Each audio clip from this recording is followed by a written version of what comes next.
So, here's my review for the DWALT7491RS, I guess rolling stand.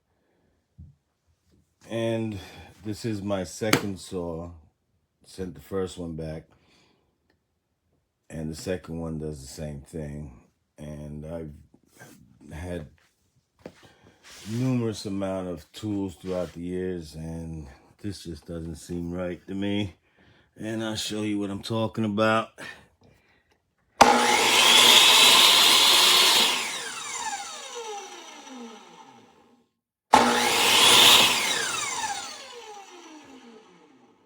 Looks like it's some kind of brake system in there. I'm not sure. I don't like it. I sent the first one back because of it, and sending this one back as well. Think I'm gonna get the smaller one, the 7485, save a couple of $100 on that, and it's more than enough for what I use it for. So if that's supposed to happen, I don't know. I just don't like it.